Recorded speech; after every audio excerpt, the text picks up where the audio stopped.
So, can you talk to me a bit about thrill seeking? So,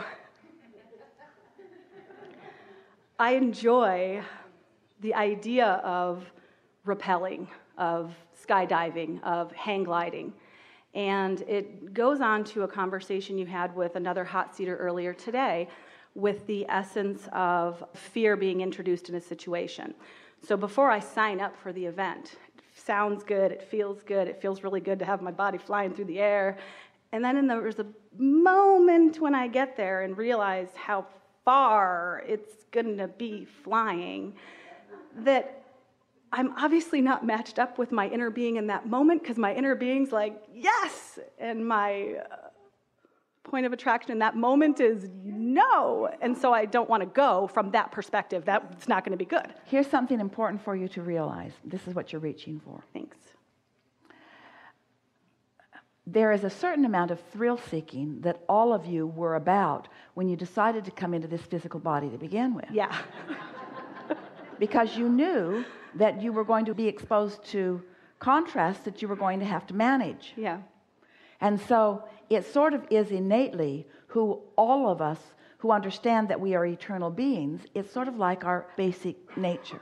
Mm-hmm. Also, because contrast helps you to focus, contrast is necessary for everything, there certainly is nothing wrong with that stance. Mm-hmm.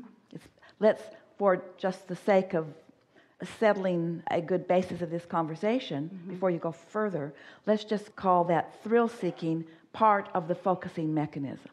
Okay. Part of the focusing mechanism. In the same way that if you don't know what you don't want, you don't know what you do want. Mm-hmm.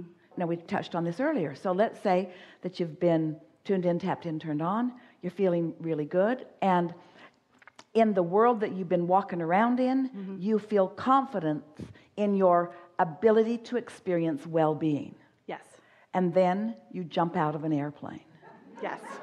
Which is not something that you've done every day mm-hmm. yet. And so in introducing yourself to a new situation, you introduce contradictions into the equation that prevent you from feeling the exhilaration that the source within you is feeling right. as you are flying mm-hmm.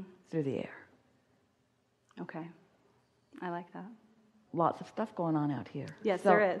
Take it further and we'll bring it back around because we want you to get this. This matters. Well, so from there... So we want to ask you, what could possibly be wrong with being thrilled? Oh, let's start at another place. What is being thrilled? What is a thrill? What is it? What is a thrill? A thrill is reaching for something. What is not a thrill? I want it, okay. I want it, okay. I want it, okay. What is a thrill? I want it, okay. In other words, it's reaching further than your current beliefs have really allowed you. So a thrill is when beliefs catch up with desire fast. That's a thrill. Yeah. Let's say it in another way. A thrill is you getting up to speed with how your inner being feels on any subject in the world. It thrills Esther to find clarity after confusion. Yeah. It thrills Esther to find love mm-hmm. after moments of not feeling love. In other words, it's that getting up to speed with who you are. Let's define that as what a thrill is. A thrill is getting up to speed with who you are. And so a thrill seeker is someone who allows desires to get out beyond their belief mm-hmm. and then lets their beliefs catch up all at once. You see, feels so good. We think that if you jumped out of an airplane uh-huh. and knew that you didn't have a parachute on, mm-hmm.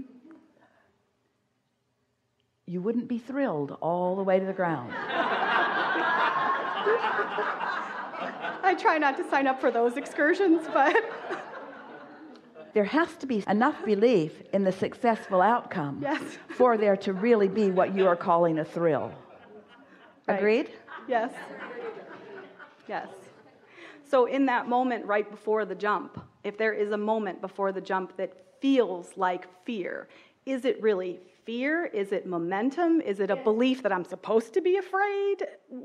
What is it? It's you giving your attention to something unwanted and your inner being not going there. Okay. And what do the facilitators of the jump they try to keep you from doing that. That's why it moves so fast. Yes. They don't want you to think too much about it, because Right. if you think too much about it, you'll feel the fear will stop you, and you won't get the thrill. Right. You'll land with the airplane. Yeah.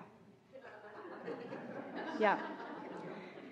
And so, can you talk to me about conditions versus preferences? We want to say something else first. Sure. We do not think it's a good idea for the well-meaning person in the airplane to throw you out against your will. Thank you. We don't think that's a particularly good idea. We know that they're well-meaning, because the reason they do it is because they want you to get over your fear, because they believe in the positive outcome. And they, sort of like the conversation we had at the beginning today, they believe that enough action Right. that is successful will change the vibration. We think that is really the hard way to go about it. We would dispel fear before we jump. Right. We would dispel fear before we get into the airplane to begin with. In other words, we would do the pre-paving so that it's joyful, joyful, joyful, joyful, joyful. But then we may be depriving you just a little bit of your thrill. Because the thrill is the swift closing of the gap, Right. isn't it? Yeah. For most of you, let us just put it this way. You're really going to have a thrill when you croak. It's going to be thrilling. So thrilling. Because that gap's going to close. Whoosh. And you're going to laugh and laugh and laugh and laugh at all the stupid things you worried about. So basically, I might as well jump, because either way it works out. Either way. Either way. I'm okay with that. Either way it works out. There are no bad outcomes. There's just Right. unnecessary torture along the way that you do to yourselves. That is so funny, because I've known that about croaking the whole time, but I didn't ever think of it that way. So that's actually really funny. Oh, gosh. Okay.